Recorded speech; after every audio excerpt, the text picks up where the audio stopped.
Kita semua punya bayangan soal dokter onkologi. Tenang, tegas, kuat. Orang yang setiap hari ketemu kabar paling berat dalam hidup seseorang. Dan tetap berdiri tegak.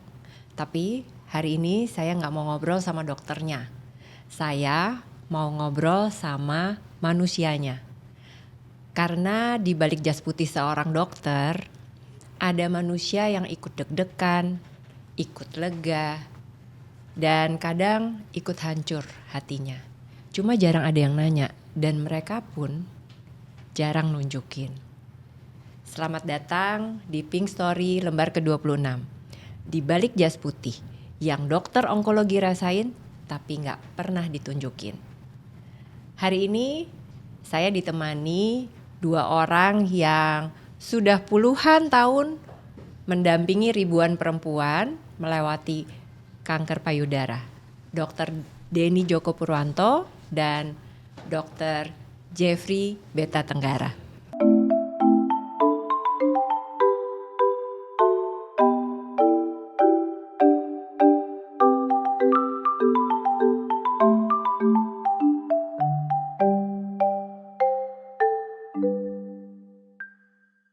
Oke, hai dokter-dokterku. Selamat datang di Pink Story. Aduh, ini kehormatan sekali. Saya senang banget loh kedatangan dokter-dokter. Saya yang deg-degan ini. Terima kasih ya dok sudah mau berbagi di Pink Story cerita. Tapi kesepakatan dulu bareng-bareng. Hari ini saya nggak mau kita nggak ngomongin soal medis, nggak ngomongin soal protokol kesehatan ya dok. Deal. Deal ya. Jadi kita akan lebih banyak cerita. Saya lebih akan pingin sekali dapat view dari kalau anak sekarang bilang POV. Dari POV Dr. Denny dan Dr. Jeffrey sebagai seorang manusia. Manusia yang dalam sehari-harinya banyak berinteraksi dengan teman-teman saya sesama pasien kanker payudara gitu ya. Jadi saya boleh panggil Koko Jeffrey katanya dok. Muda ya. Masih imut. Gitu ya dok. Oke, kita mulai dari yang ringan-ringan dulu nih dok. Ya, ini pertanyaan buat Dok Den dan buat Koko Jeffrey gitu ya. Sebagai seorang Dr. Denny dan Dr. Jeffrey di luar ruang praktek. Bagaimana sih menurut Dok Den dan Dr. Jeffrey, anak-anak atau istri orang lain melihat sosok Dok Den dan Dr. Jeffrey? Mau dari siapa dulu? Di luar ruang. Dr. Denny dulu. Dok Den. Baik. Ya, Gimana, Dok? saya nggak banyak pengalaman sih ya. Ya, terima kasih sebelumnya kami sudah diundang di acara Love Pink ini. Iya. Memang kalau kita merasa personifikasi kita ya, Iya. sebetulnya mereka melihat kita tuh sebenarnya seorang sahabat sebetulnya. Ya, jadi memang sejak awal itu persahabatan kita mulai. Ya, jadi kita tidak bicara tentang pasien, ya. Nah, dari situlah kita sama-sama saling belajar. Bagaimana saling menguatkan di antara kita. Nah, dari situ barulah kita berinteraksi sehingga persahabatan itu akan berlanjut terus sampai lama. Begitu kira-kira. Itu yang dilihat oleh pasien. Saya pengen denger yang dilihat oleh anak sebagai ayah tuh Dok Den seperti apa sih? Sebagai seorang ayah. Iya. Ya, baik. Ya.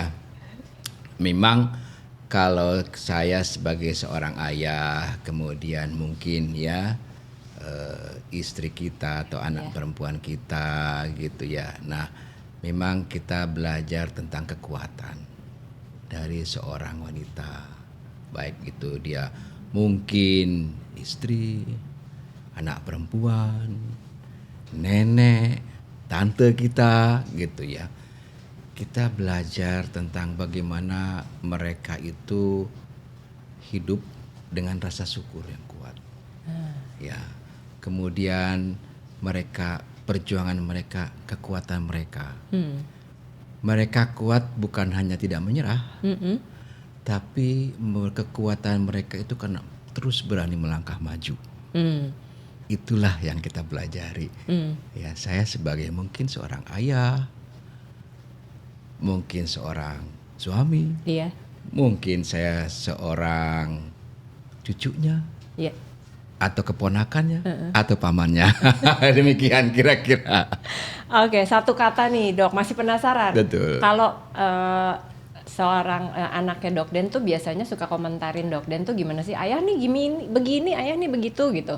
Ada nggak kalimat Iya. yang paling nempel di kepalanya Paling Dok Den? nempel itu ayah itu nggak punya waktu. Gitu. Ya, nggak punya waktu. Nggak punya waktu. Satu. Kedua itu memang pelukan dan ciuman itu dari istri kebanyakan. Ya kalau Iya. anak kita berkomentar baru. Ya mudah-mudahan itu Iya. paling Nggak baik. punya waktu, terus waktu yang sedikit kita ambil boleh ya Iya, Dok? kita senang sekali. Iya. Dan pelukan istri juga jadi kekuatan ya biasanya ya Dok ya. Kekuatan istri jadi pelukan, ciuman istri, ya Iya, semua itu kelelahan kita udah hilang semua. Oke, terima kasih Dok. Kalau Dokter Jeffrey gimana Dok? Apa sih yang dilihat atau Dokter Jeffrey seperti apa sih di mata keluarga sebagai anak, sebagai ayah, sebagai suami gitu ya? Apa yang mereka lihat dari seorang Dokter Jeffrey? Klarifikasi informasi dulu, istri 1, anak 2. Catat. Supaya nggak kebalik. Catat. Nggak kebalik. Istri saya dokter anak. Istri saya dokter anak yang Iya. juga sibuk sebagai dosen juga di FKUI. Beliau ngajar, jadi kebetulan jadi kita sudah tahu irama masing-masing dari zaman dulu sekolah. Gitu, kita tahu gimana sibuknya dokter. So kalau untuk sama istri dia udah tahu gimana urusan onkologi, ngurus pasien itu, gimana kita harus ngurus pasien sampai malam. Nah kalau anak, nah yang menarik adalah anak saya sekarang yang besar sudah semester 3. Semester 3 yang besar ya Dok? Yang besar. Oke. Sekolah di FK juga. FK. Yang lucunya dulu, saya tuh punya pengalaman sama anak saya yang besar ini. Anak saya dua-duanya perempuan. Dua-duanya perempuan. Yang satunya di FKUI, yang satunya di Ursula. Oke. Di Ursula. Saya masih ingat waktu dulu, awal-awal, anak saya yang besar masih sekolah SMP. Saya pulangnya itu kan malam ya. Dulu tuh masih pulang malam, sekarang udah membatasi. Sore pulang. Pulang malam jam 10 sampai rumah. Anak saya yang besar ini belum tidur. Sengaja nungguin saya. Dia nggak mau tidur. Saya pulang, mandi segala, bersih-bersih. Terus udah pelukan sama anak, nggak lama handphonenya nyala. Telepon. Dari rumah sakit, laporan pasien. Anak saya yang besar yang sekarang di FK, mention ke saya gini, you know apa? This is exactly why I don't want to be like you. Jadi ini waktu belum di FK dong Dok? Masih SMP. Oh, oke. Karena dia ngomel, papanya baru pulang malam, bukannya sama dia, lagi sama dia pun masih ngangkat telepon dari rumah Dari sakit. rumah sakit. Gitu. Tapi ya ternyata buktinya ya saat ini malah dia yang nerusin. Malah dia yang nerusin masuk ke sekolah kedokteran yang kecil, ya we'll never know, masih jauh. Iya. Gitu. Dok, tapi menarik deh, pernah nanya nggak kembali ke momen itu gitu? Kamu dulu kan ngomong nggak mau seperti papa, tapi sekarang kayak papa, apa sih? Jadi penasaran, pernah nggak Dok terjadi konversasi itu? Iya, karena akhirnya dia ngelihat ya, saya banyak cerita pasien di success and failure. Iya. Anak saya tahu. Iya. Dia tahu kalau misalkan papanya pulang ke rumah itu dengan muka itu sudah kediem banget. Udah kediem, kemudian nunduk. Udah makan itu sudah kediem. Anak saya cuma bilang, your patient is not good today ya Pak. She knows. Gitu. Ada saatnya saya cerita, look ya, ini pasien papa awalnya masuk dia nggak bisa jalan, udah terbaring, udah nggak bisa ngapa-ngapain. Hari ini dia udah nyetir mobil, Nah dari sana dia ngeliat gimana papanya kalau lagi ngadepin pasien yang berat, gimana kalau ngadepin pasien yang finally bisa recover. Nah dari situ dia mulai ngeliat, oh this job is meaningful. Yeah. Saya selalu ngasih tahu ke anak saya, if you want to get lots of money, jangan jadi dokter. Become accountant, finance, ya belajar tentang money. Being a doctor, ya you save life. Either you succeed or you fail. At least we try. Pada saat kamu sukses, berhasil bawa pasien yang datang ke kamu dalam kondisi ambruk kemudian bisa bangun lagi, itu priceless. Nah di sana makanya anak saya yang gede itu ngelihat, wah this is exciting nih, this is exciting. Akhirnya finally baru dia decide, oke, dia ngambil KFK dan ini sekarang semester 3 nih, sudah. Luar biasa ya dok, Luar ternyata ada biasa. perjalanan-perjalanan di Ya. di hidup yang bisa menjadi inspirasi buat keluarga sendiri gitu. Nah jadi tertarik tadi juga nih dokter cerita ada hal-hal yang tadi tuh pulang ke rumah kalau anak keluarga sendiri orang terdekat aja bisa lihat gitu ya bahwa ini pasti ada sesuatu nih dok apa-apa gitu. Jadi saya juga pengen tanya ke dokter berdua, adakah di dalam ingatan satu wajah kah atau satu momen gitu ya dok yang terus membekas? Pengalaman ketemu pasiennya kan udah ribuan, kasusnya macam-macam. Tapi adakah satu momen, satu wajah gitu ya yang memang melekat banget nih? Nah saya pengen denger momennya apa di masing-masing dokter. Yang nyaman aja yang dicerita, mungkin nggak perlu menyebut nama pasiennya pasti ya dok, tapi momennya atau sosoknya gitu boleh. Memang karena cukup banyak gitu ya. Jadi masing-masing itu punya momen-momen yang memang kadang ada yang sulit dilupakan ya. Iya. Berbagai macam ya perjuangan tuh ya. Barusan saja itu siang tadi kita itu bertemu, saya bilangnya sahabat karena saya nggak bilang pasien. Sahabat ini masih muda, usia 20 tahun ya, ternyata sudah stadium 3. Ya itu suatu momen yang memang kita ketegaran dia, kok dia nggak takut ya gitu. Dia terus berjuang sampai mengatakan masa depannya aja dia tuh nggak takut, bahwa dia itu ingin terus berjuang. Tadi siang ya, tadi malam juga ada ya, itu seorang wanita, dia baru melahirkan, datang, kemudian ketegarannya apa? Dia nggak tanya tentang pengobatan, dia nggak tanya tentang protokol-protokol apa yang dijalankan. Pertanyaan satu, apakah saya bisa terus mendampingi anak saya dok? Gitu ya. Jadi momen-momen itu cukup banyak sekali ya. Kemudian ada seorang wanita yang harus bekerja ya, habis melakukan operasi dia harus bekerja lagi. Kemudian mereka yang habis kemoterapi ya, dengan dokter Jeffrey ini rambutnya hilang, tapi tetap cantik gitu ya. Iya dok, saya masih bersyukur saya masih melihat matahari pagi ini. Itu momen-momen saya yang paling menarik sekali. Jadi kita belajar tentang ketegaran, kita belajar tentang perjuangan, ya, bahwa yang kita rasakan bahwa kesedihan pada mereka itu sebetulnya mereka terus berjuang, ya. Kita kadang-kadang merasakan terlalu lelah, padahal mereka sendiri memberikan kekuatan kepada dokternya. Gitu kira-kira. Biasa, Terima Dok. kasih. Ya, Dr. Jeffrey ada momen yang lekat dalam ingatan? Banyak. Satu aja yang paling, Dok.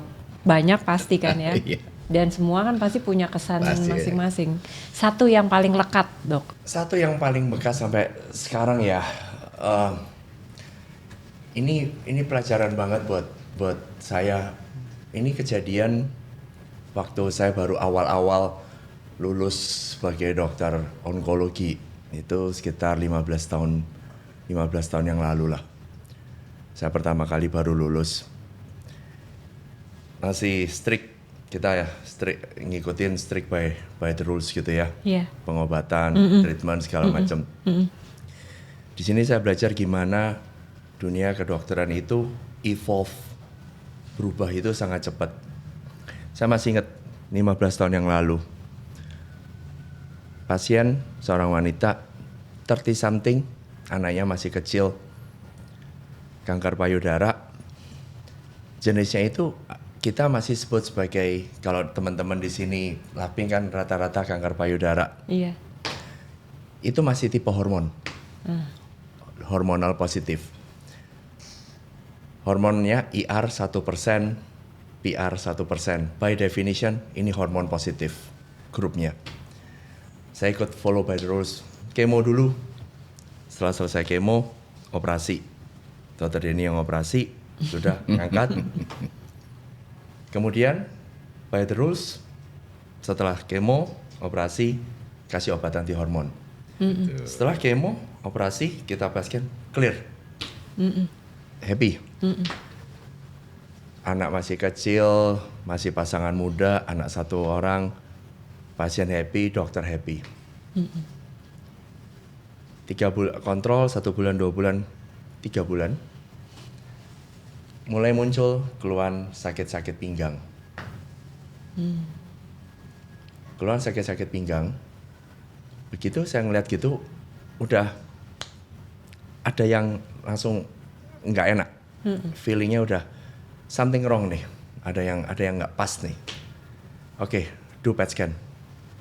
Awalnya setelah operasi sama Dr. Denny, setelah saya kemo dioperasi, PET scan-nya bersih. Within 3 months, you know what happened? PET scan-nya nyala semuanya. Dalam 3 bulan, Dok. 3 bulan. Itu pengalaman yang membuat saya trembling, literally trembling to the ground. Saya pulang dalam kondisi gemeteran.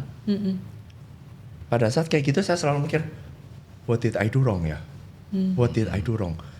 Reanalyze. Saya sampai bongkar semua datanya. Saya minta orang rumah sakit cek semua kemonya bener nggak semuanya, datanya semuanya. Everything sudah sesuai rules. Kita sudah ngikutin highest standard of treatment. Case itu saya bawa ke berbagai macam seminar, saya tanyakan ke prof dari luar negeri, saya tanyakan what happened. And everybody says, no, you did the right thing. Everything is according to the right procedures. Tapi tetap saya tidak pernah bisa lupa. Itu kurang lebih 15 tahun yang lalu kejadian itu. Nggak lama dari kejadian 15 tahun yang lalu.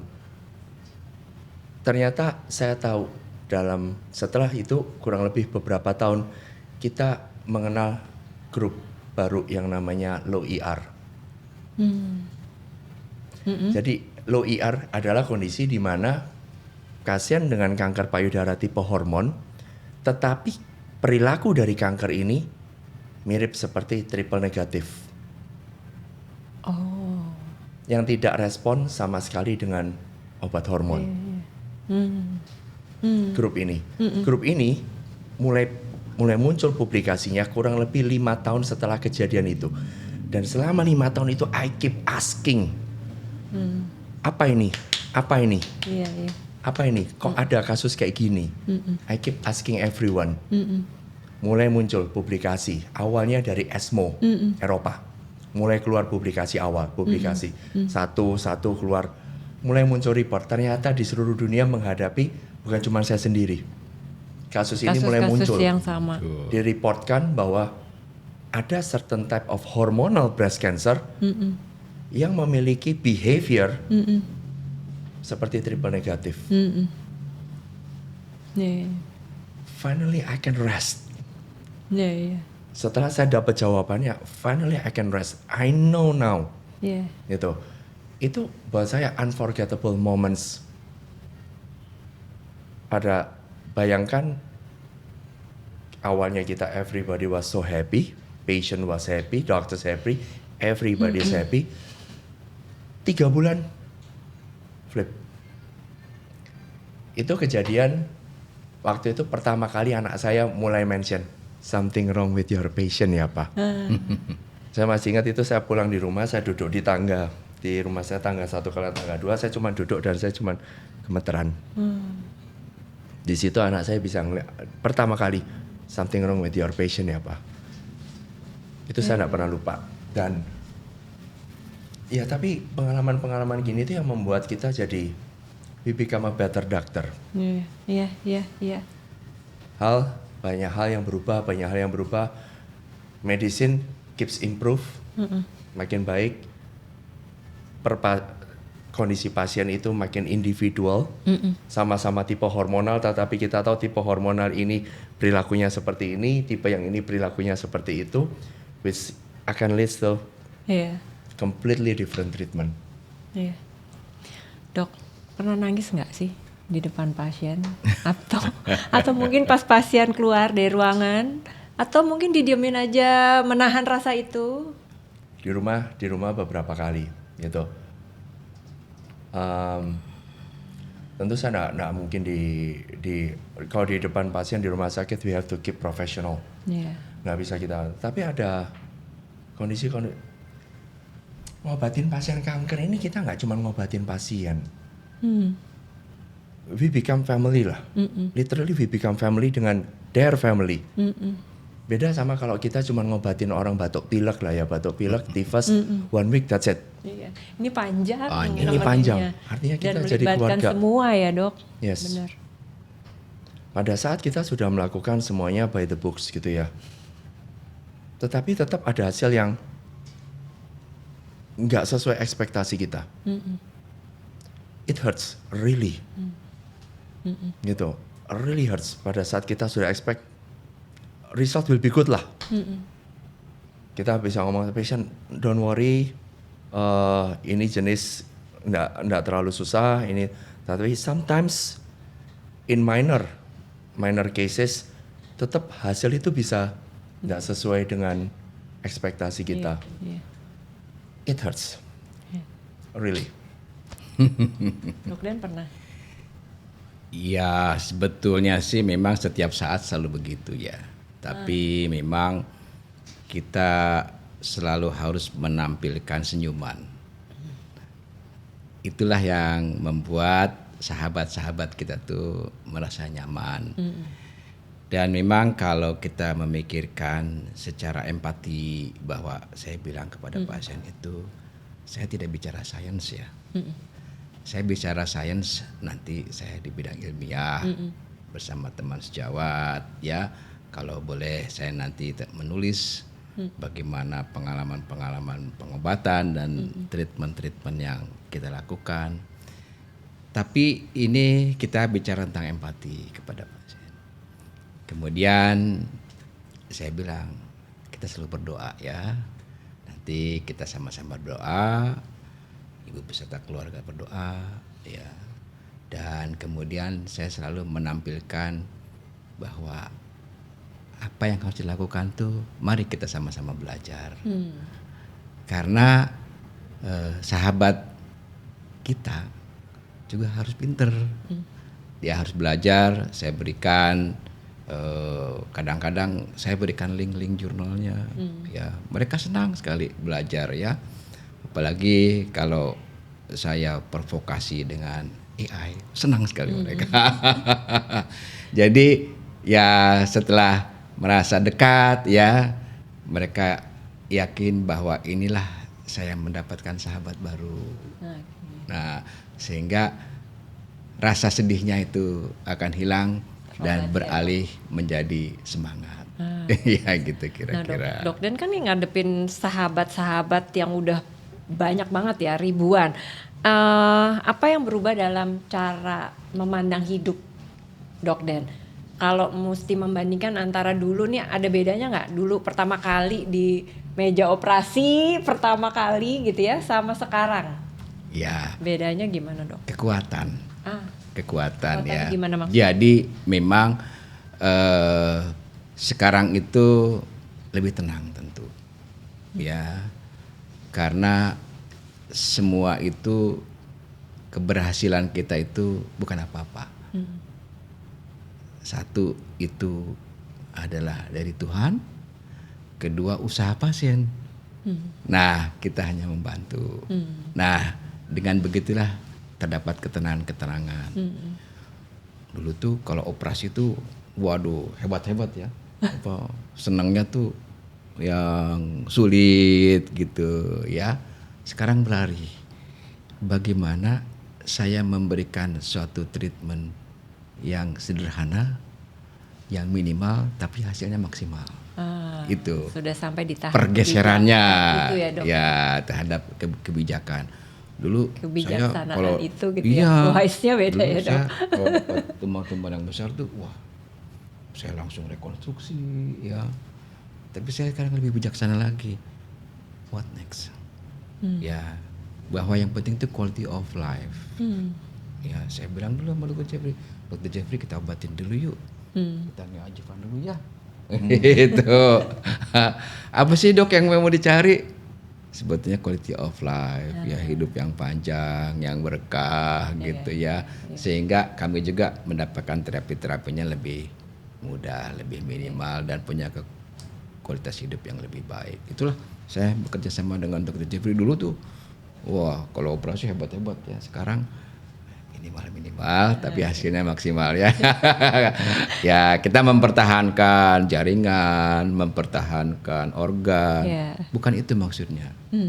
Mempertahankan kehidupan. Kualitas hidup ya, penting. Bisa menjalani kehidupan yang lebih berkualitas rasanya. Itulah yang penting. Terima kasih Dok. Nah, Dr. Jeffrey, saya lihat nih Dok di Instagramnya dokter. Ibu Dr. Jeffrey juga pasien breast cancer. Nah, gimana seorang anak yang kebetulan dokter kanker juga. Dokter kanker juga gitu kan. Dok melihat situasi itu. Jadi ini balik lagi ya Dok ke deal kita di awal. Bukan sebagai dokternya ya Dok, tapi sebagai seorang anak. Kok saya merasa bahwa memang Tuhan nyiapin saya untuk ngurus orang tua saya sih. Itu yang saya lihat. Saya kan dua bersaudara, saya tuh dari Surabaya. Sampai SMA, lahir sampai SMA di Surabaya. Saya punya kakak, saya anak yang kecil. Kakak saya ini sekarang sudah pindah ke Amerika. Jadi memang sekolahnya di Amerika. Waktu itu saya juga sebelumnya itu juga sudah punya cita-cita itu pengen sekolah ke luar negeri. Ya namanya anak SMA lah ya, teman-temannya pada keluar negeri kok ya rasanya enak juga gitu ya. Pengen waktu itu sudah nyiapin ke Australia mau belajar dokter di sana.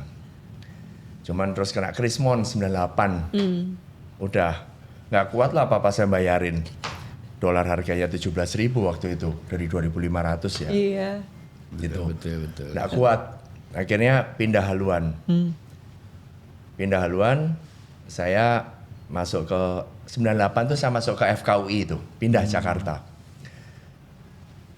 Tapi saya sekarang saya bisa melihat big picture-nya.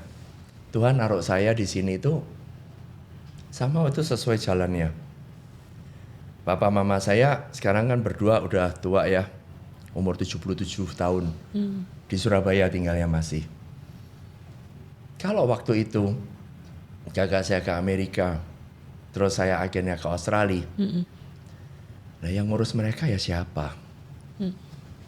Iya. Kalau Jakarta Surabaya mau kapan mau pulang pun tinggal beli tiket pulang. Kapanpun, pesawat banyak. Kemudian dari dokter umum tiba-tiba ya jalannya jadi dokter medical onkologi, dokter onkologi. finally kedua orang tua saya, bukan cuma mama saya ya, papa saya pun juga pasien kanker. Papa saya, mama saya, dua-duanya papa saya kanker prostat, mama saya breast cancer triple negatif. Triple negatif. Triple negatif. Dan itu jaraknya nggak terlalu jauh ya. Papa saya dulu yang kena kanker prostat. Mulai ngurusin papa saya dari operasi segala macam di Jakarta. Nggak lama, 1 tahun kemudian mama saya. Itu memang ngurus orang tua itu ya tentu jauh lebih berat ya. Karena tetap ada emotional attachment. Iya. Gitu. Mama saya triple negatif. Tapi ya saya tetap harus rasional. 70 umurnya pada waktu itu 76 tahun. Saya kemo. Dokter kemo. Triple negatif. What do you expect? Jadi kalau dibilang apakah usia halangan kemo? Mama saya triple negatif, pakai kemo sama imuno, pakai protokol kemo salah satu yang paling berat, kemonya. Kemonya memang akhirnya dikerjakan di Surabaya karena tinggalnya di Surabaya. Saya bilang kerjakan di Surabaya, saya titip teman saya di Surabaya. Setiap kali mama saya kemo saya pulang. Saya pengen mereka ada di rumahnya pada waktu jalanin kemo. Mereka punya teman-temannya sendiri. Iya. Kalau di Jakarta yang ada mereka ngomel melulu. Iya, pernah dok sempat. Maksudnya sempat pada momen mungkin di antara periode itu Yes. ke Jakarta dulu gitu ya Iya, dok. jadi awalnya pada waktu ceritanya itu waktu itu mama saya tuh orang Jawa lah ya. Tiba-tiba nelpon, Jeff, susunya mami ada benjolannya. Aduh. Wah saya udah oke, mami USG dulu di sana. Karena saya di Siloam, saya minta tolong orang Siloam ngurus sama Siloam Surabaya, USG sama mamografi saya lihat, nah nggak bagus, tarik Jakarta, langsung siapkan untuk biopsi operasi, keluarlah triple negatif, and then saya discuss, we have to do chemo. Orang tua saya punya grupnya sendiri di Surabaya, punya teman-temannya, so saya bilang, oke, kita atur kemo di Surabaya di dekat rumah. Karena kemo ini kan serial, bukan cuma sekali pemberian. Harus sedekat mungkin dengan rumah. Itu prinsipnya. Di rumah saya titip teman saya, tetap kemo dari saya. Saya minta tolong dikerjakan teman saya di sana. Pokoknya prinsipnya pada saat mama saya kemo, saya selalu pulang. Iya. Saya nemenin di rumah. Jalanin kemo, jadi saya tahu rasanya ngelihat mama saya muntah-muntah, ngelihat mama saya nggak mau makan segala macam. Yes, I've been there. Satu persatu, satu tahap ya, akhirnya selesai. Total treatment memakan waktu 1 tahun, karena mama saya pakai kemo dan imuno. Setelah kemo itu kan nanti dilanjutkan imuno sampai total 1 tahun. Total 1 tahun selesai. Terakhir kurang lebih itu sudah sekitar 2-3 tahun yang lalu. Terakhir mereka 2 minggu yang lalu PET scan. Puji Tuhan dua-duanya masih dalam kondisi complete remission. Nah, luar biasa, puji syukur. Puji Ya. syukur ya dok. Dok, ada apa sih dok? Ada rasa yang berbeda pada saat menemani pasien, journey-nya sama persis. Mungkin dengan pasien dokter lain, dengan ibu sendiri sebagai seorang anak. Untungnya ya, selalu ngomong untungnya. Saya sudah tahu lah perjalanan apa yang akan dihadapi kan ya. Jadi buat saya apa yang dialami sebelum terjadi itu saya sudah tahu dan saya sudah expect. Yang memang yang beda adalah ya tetap ini mama saya sendiri. Gitu. Tapi overall Tuhan sudah taruh saya di sini. Kejadian ini terjadi adalah setelah saya sudah lebih dari 10 tahun jadi dokter onkologi. Tuhan sudah nyiapin saya. Untuk momen ini Tuhan sudah tahu. Sudah punya pengalaman. Now you deal with your parents. Real challenge ya dok. Yes. Yes. Pada saat muntah-muntah, everybody's calling me, how's mom? How's mom? Are you sure you can handle her? Everybody keep asking. Lama-lama, okay, stop asking. I know what I do, you don't. Stop asking. Terus lengkap lagi dok, bapak ibu. Iya. Ya. Cancer Luar ya. biasa. Luar biasa. Menarik sekali. Dok, Dok Dan kan udah jam terbang banyak banget gitu ya dok. Jadi juga termasuk ngajarin dokter-dokter muda. Ya. Nah biasanya apa sih yang Dok Dan wanti-wanti ke mereka di luar soal medis, teknis medis dok? Ya betul. Apa dok yang dokter wanti-wanti? Jadi memang pendidikan itu kan pendidikan itu dari guru kepada murid, dari senior kepada junior ya. Satu yang paling penting tuh ketakwaan dulu.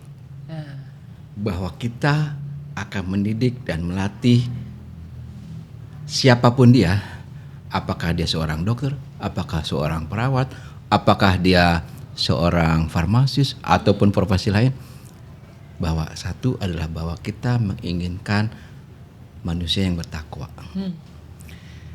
Khususnya di bidang medis. Kita melihat bahwa pasien-pasien itu bukan sekedar angka. Bukan sekadar prognostik, artinya harapan kesembuhannya bagaimana. Semua bisa dihitung. Estimasi bisa dihitung, prognostik bisa dihitung. Ya. Tapi empati yang penting kepada sahabat-sahabat kita. Etika, ya. Nah, barulah kita belajar sainsnya, ya. Memang sains itu penuh presisi, apalagi terapi-terapi sekarang individual, precision, tapi itu tidak bermanfaat tanpa empati. Itu yang penting, ya. Setuju. Sehingga nanti kita mendapatkan junior-junior kita, ya, anak-anak didik kita itu menjadi bukan orang yang penting, tapi orang yang baik. Itulah yang penting ya. Nah, semoga nantinya ya setelah itu belajar sainsnya, belajar teknik operasinya, ya apalagi seorang dokter bedah, ya dia melihat pasien pada operatifnya, karena waktu operasi dia akan bertindak secara dingin, dia akan berpresisi, tapi setelah itu humanismenya yang penting. Yes, betul dok. Kira-kira sih ya. Pembelajaran dari ya gitu ya, karena pelajaran itu pertama adalah untuk diri sendiri, untuk keluarga, dan baru untuk lingkungan kita, anak-anak didik kita, junior-junior kita, teman sahabat kita semua. Jangan lupa juga bahwa kita itu harus mendidik bukan hanya untuk kalangan kita, tapi yang penting itu untuk pasien. Didiklah pasien-pasien itu untuk hidup sehat, bagaimana menjaga kesehatan, apalagi di bidang kanker ya, deteksi dini. Itulah yang paling penting. Karena seberapapun banyaknya dokter, seberapapun tekniknya tinggi, seberapapun obat baik semua, teknik operasi dengan de-escalating sekarang, quality of life-nya bagus ya. Tapi kalau kita tidak mendidik masyarakat, tidak mendidik pasien-pasien kita, seberapapun juga kekuatan kita akan hilang. Begitu kira-kira. Mudah-mudahan bermanfaat buat masyarakat kita. Luar biasa, terima kasih ya dok. Nah, buat dokter-dokter yang hari-harinya lebih banyak sama pasien, up and down-nya apa sih dalam hidup? Ya, mungkin dokter Jeffrey yang banyak itu ya. Banyak interaksi dengan pasien-pasiennya di poliklinik. Kenapa dokter langsung soalnya di ruang operasi lah? Enggak, seorang dokter bedah kadang-kadang dingin ya, tapi itu di kamar operasi saja. Tapi memang dalam pergaulan kita hangat ya dengan pasien, dengan waktu operasi pun kita tetap santai ya, apalagi kalau kita menghadapi hal-hal berat ya, Nah sekarang apalagi ya kita banyak dibantu dengan obat-obatan yang lebih baik, modalitas terapi yang lebih baik, sehingga relatif lah ya gitu, operasi-operasi itu lebih deeskalating istilahnya ya. Dulu kita harus mengangkat payudara, sekarang dengan teknik minimal invasif, kadang-kadang kita hanya perlu dengan vakum ya, kadang-kadang kita dengan ablasi yang lebih baik ya. Dulu kita harus mengangkat kelenjar getah bening, sekarang kita pertahankan ya. Dulu mungkin kita resiko dengan bengkak lengan ya, sekarang lebih happy lah gitu ya. Pasien juga sahabat-sahabat kita itu aktivitas lebih tinggi ya, kemudian juga bisa merawat keluarga, bisa merawat dirinya sendiri, bisa aktif bekerja, dan yang paling penting adalah hidup ini keberkatan dari Tuhan Yang Maha Esa. Nah ini yang bikin happy ya. Yang bikin happy, iya. Dokter Jeffrey gimana? Senyumnya lebar dulu dok. Saya harus masih banyak belajar untuk bisa stabil Dokter Dewi. Gimana tuh dok? Emang attitude dokter bedah gitu. Terlatih di ruang operasi dok. Karena tiap hari stres. Ya, Bisa sekalem Dokter Dewi, luar biasa. tadi sampai ngomong loh dingin gitu ya, tapi ya udah itu sampai di ruang operasi. Sedingin kamar operasi. Bener, aku ingat banget emang dingin banget, kita pasti menggigil. Udah menggigil setelan dingin pula ruangnya dok. Tapi hatinya hangat loh. Hatinya Apalagi pelukannya hangat kan. Yang paling penting itu ya. Oke, gimana Dokter Jeffrey? Up and down dalam hidup seorang Dokter Jeffrey gimana dok? Banyak ups and down. Onkologi ini itu menurut saya salah satu disiplin dokter ya, di mana kita melihat keajaiban itu tiap hari. I see miracles every day. Every day. Pasien yang pada saat kita jalanin menemani pasien kemo itu, posisi dokter itu kita kayak nemenin lah. Sama kayak kalau misalkan kita pergi ke luar negeri, we are the tour guide-nya. Gitu. Pada saat jalan-jalan, naik turun gunung, hiking, we are the tour guide. Gitu, karena kita tahu. Pada saat pasien datang ke kita, sudah stadium 4, datang lewat UGD. Ini tiap hari lah. Pasien masuk ke UGD, sudah ada penyebaran kemana-mana, mata sudah kuning, perut sudah besar, terisi cairan, asites, ngomong sudah nggak bisa. Tapi pelan-pelan kita obati. Karena pada saat kanker sudah ada penyebaran, tentu operasi sudah tidak bisa lagi dilakukan. Obat sekarang perkembangan luar biasa maju. Kita sudah kenal semua obat, kita punya di Jakarta. Kemoterapi, terapi target, imuno, ADC, antibody drug conjugate, kita punya semua. So, obatnya itu banyak. Pelan-pelan diobati. Yang awalnya keluarga sudah nangis-nangis, mulai kita obati pelan-pelan. Mulai kuningnya mulai turun. Perutnya yang terisi cairan mulai kempes. Paru-paru yang terisi cairan mulai kering.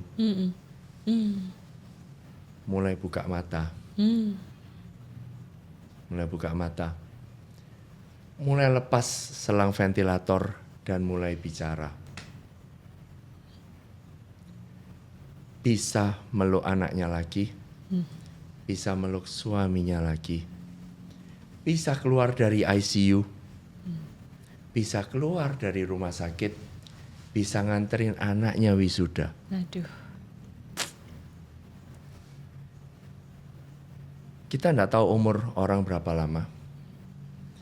Kalau dibilang, saya paling agak bukan paling lah ya, sebel. Mama saya umurnya sisa berapa? Umur saya aja saya kagak tahu sisa berapa. Lah gimana aku bisa ngomong umur mak lu sisa berapa ya? Itu saya udah, kalau prinsipnya kalau Tuhan belum panggil, ya belum panggil. Kita manusia, posisi kita mau fight, kita ikhtiar. I see miracles every day. Walaupun mungkin pada akhirnya yang sudah bangun wisuda berapa bulan finally dipanggil. Tapi bayangkan dari yang awalnya di ICU terpasang ventilator tidak sadar, bisa nganter wisuda. Memang berapa lama, mungkin berapa bulan, tetap passed away. You see this precious moment? This is priceless. Dan ini yang saya lihat tiap hari. Jalanin kemo pun juga demikian. Kemo itu diberikan dalam cycles per cycles. Jalanin kemo ada ups and down-nya. Jalanin efek samping kemo, mual, muntah, nggak bisa makan. Tapi kemudian pada saat kemo selesai, kita lihat PET scan yang awalnya nyala seperti Christmas tree dan akhirnya bersih. That's miracle we see every day. And it's priceless. Iya. Di tengah kompleksitas juga, tapi miracle-nya juga tiap hari ya, Dok. Keren. Nah, terakhir, Dok. Satu kalimat dari seorang Dr. Jeffrey dan Dr. Denny, bukan sebagai dokternya ya, sebagai seorang manusianya lagi-lagi. Kalau satu kalimat untuk perempuan yang masih berjuang, boleh nggak masing-masing? Apa sih yang bisa kita berikan hadiah kita kepada keluarga kita? Sebagai seorang pejuang. Ya. Satu. Hadiah yang paling indah adalah kesehatan. Ya. Dengan kesehatan itulah kita pejuang-pejuang ini bisa untuk hidupnya, rasa syukurnya, kemudian keluarganya, anak-anaknya, lingkungannya semua. Itulah yang paling penting. Bahwa hadiah kesehatan, menjaga kesehatan itu untuk pejuang-pejuang survivor itu yang paling penting. Ikuti nasihat dokternya, tapi jangan ikuti kehidupannya. selalu pasien itu bilang, kapan sih dokter tidur? Ya, padahal kita juga sama. Kita menjaga kesehatan, selalu berolahraga, deteksi dini, ya gitu. Memang seakan-akan tuh kita tidak pernah istirahat, tapi memang kita juga bagaimana kita memberikan kesehatan kepada orang lain kalau kita tidak sehat. Ya, jadi itulah hadiah dari seorang pejuang-pejuang, sahabat-sahabat itu kepada keluarga, kepada masyarakat, dan kepada negara ini. Luar biasa, beneran ya, Dok. Jaga stamina, jaga kesehatan loh, Dok. Saya sekarang pulangnya sore kok. Enggak malam. Bu Hikmah tahu kalau pulang jam berapa, Dok, kan katanya. Kasihan, kalau nemenin saya sampai jam 2 malam, jam 3 malam, saya bilang nggak usah lagi ya, nggak usah lihat lagi saya. Oke, terima kasih, Dok. Dan Dr. Jeffrey, silakan. Kalau takut, kalau khawatir, itu wajar.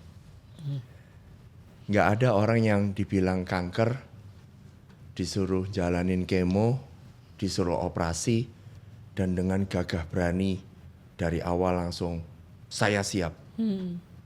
Bullshit. Orang-orang yang finally berani bilang, saya kuat, saya berani, pasti akan melalui fase, saya takut. Mengakui bahwa takut completely fine. Itu membuat Anda memang that's human. Tapi pada saat sudah fase ini selesai, yuk kita lawan. Kanker, this is not the end of your story loh. Begitu banyak hal lain yang bisa ngambil hidup kamu. Bisa ngambil nyawa kamu. Orang kecelakaan, begitu banyak penyakit yang lain. Tetapi cancer, jangan menjadikan cancer berhasil mengambil alih hidup kamu. Kita bisa fight ini sama-sama. Saya sama Dr. Denny akan nemenin kalian. Perkembangan sudah luar biasa bagus. Breast cancer saya harus bilang adalah jenis cancer yang memiliki perkembangan pengobatan, name it everything, teknik operasi, teknik radiasi, obat-obatan, jauh di atas cancer yang lain. Jauh. Treatment sekarang benar-benar individual. That's why kalau di ruangan misalkan lagi ruang kemo, lah kok gua dapat ini lu dapat itu. Iya, tetap. That's wajar. Karena sama-sama breast cancer, profilnya beda. Yeah. That makes you unique. And that makes your treatment better for you. Jangan takut, kita sama-sama. Wah, terima kasih, luar biasa. Aduh senang banget nih dok, bisa punya kesempatan untuk ngulik sisi lain dari kehidupan seorang Dr. Denny dan Dr. Jeffrey. Terima kasih banyak sudah hadir Sama-sama. di Pink Story. Terima kasih. Oke. Dr. Denny, Dr. Jeffrey, terima kasih banyak untuk hari ini. Kita sudah buka satu lembar yang jarang dibuka. Lembar tentang apa yang dokter rasakan, tapi nggak pernah ditunjukkan. Datang bukan sebagai dokter ya dok, tapi sebagai manusia yang ikut merasakan. Tadi luar biasa banget ceritanya. Oh ya teman-teman, kalau lembar ini menyentuh buat kamu dan dirasa bermanfaat, bantu kami untuk menyebarkan ke lebih banyak orang lain. Untuk jangan lupa like, share, dan subscribe Pink Story. Dan buat teman-teman yang sedang berjuang, kalian gak pernah sendirian. Bahkan dokter yang mendampingi kalian diam-diam ikut berjuang bersama kalian. Saya Muti, ini Pink Story. Sampai jumpa di lembar berikutnya. Bye. Masa cemas datang, hadang membiru. Asalmu kian pupus tak menentu. Terjebak dalam halusinasi kelam. Oh kamu